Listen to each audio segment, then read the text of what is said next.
What's going on, guys? It's Danny with Gear Candy, and today on Gear Tech News, we've got everything from robotic race cars to an incident with Pokemon Go you're never gonna forget. I've also got some updates to share with you guys on my ownership of the Nintendo Switch, so make sure you stay tuned to the very end, and we're gonna kick this thing off right now.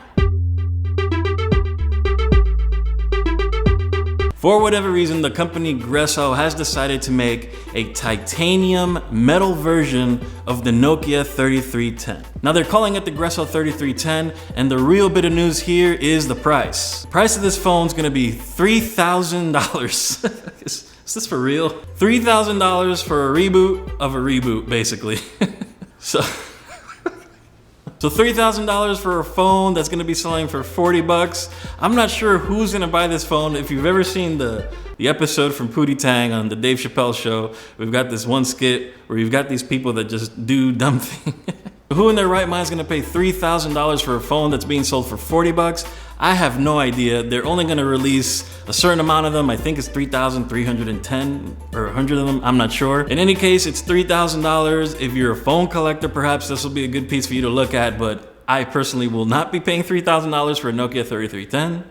Thank you. Now the phone is made out of titanium, so that'll give you some peace of mind for the amount of money you're gonna shell out for this thing, but in all seriousness, $3,000 is it's not worth it, guys. Apparently, the company Robo Race Cars has invented the first automatic electric robotic race car. It's a new racing series they're gonna be starting here in the next year or two. Complete electric cars that are controlled by humans, but no human driver in the car itself. It's amazing to see how fast robotics are moving as well as electric power. This is definitely a test to where that technology is going, and I think it's gonna be one of those things where electric vehicles are pushed to the limits, as well as robotic and artificial intelligence in general. So sound off in the comments on what you guys think. I'm thinking to myself, robotic race cars, like, I don't know. I like the idea of humans being in the cars, but I guess it is a lot safer if we're controlling it via remote. But are you gonna have a remote? Are you gonna have folks in a simulator with a steering wheel? It's gonna be interesting to see how they actually implement this, where they implement it, and how well it's received in the public. Now onto some YouTube news. YouTube has decided to release a $35 subscription service for over-the-air TV. We're talking about ABC, CBS. They haven't mentioned what type of movie channels they're gonna have. There was Disney was on there. I think Discovery was on there as well. I think this type of service is great for the cord cutter community. It's kind of hard to get over-the-air channels when you no longer have a cable box. So this will be a great option for those of us that only have an internet connection and rely on services like Netflix and Amazon to see movies, Hulu for TV series. But this will be a nice option to have channels like Disney, ABC, CBS, those kinds of channels. Sound off in the comments on what you guys think. I think for creators, this is a good thing to look forward to, guys. If you're already making content, especially if it's live content, I think YouTube's gonna do something with this, and in terms of embedding some of that live content into the subscription service that maybe relates to what you're already watching. It'll be interesting to see what YouTube does with this going forward and how the cable companies are gonna react. A 67-year-old man from Singapore apparently, I can't even say it. You sure this is real? Okay, just making sure.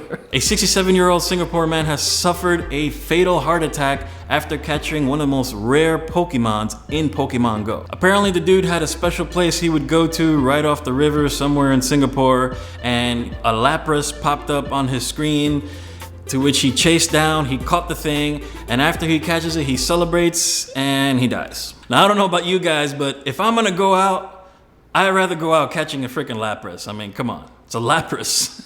At least we can all agree that he died doing what he loved. Now me personally, I'm still waiting for them to update Pokemon Go. At first I was really into it. I was going out all the time catching Pokemon, but then it kind of got stale after a while, especially the gym memberships. The gym membership thing, you get in there, you steal the gym, you put your Pokemon on the top of the gym. 5 minutes later, somebody knocks you out and you're out. You don't even get to collect the Stardust the next day until 24 hours. So if you happen to be good at it and you've got a Pokemon in the gym and it's there, you gotta wait 24 hours after collecting There's just so much aggravation there. I just completely quit the game.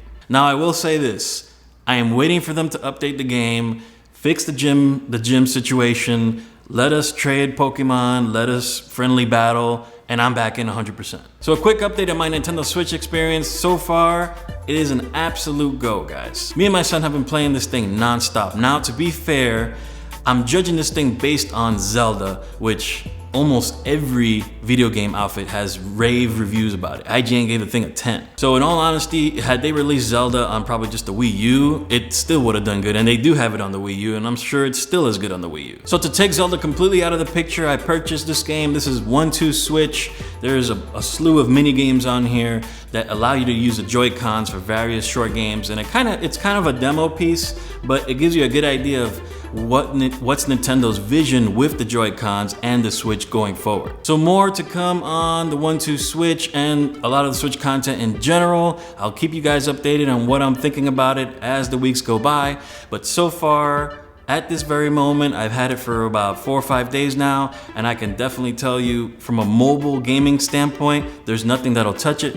From a console standpoint, Zelda is insane, and we'll see how good the 1-2 Switch is, so I would definitely recommend to go out and getting it at this point. So that's pretty much it for this week's Gear Tech News. Let me know in the comments what you guys think. If you're enjoying the content, don't forget to like that video and don't forget to subscribe.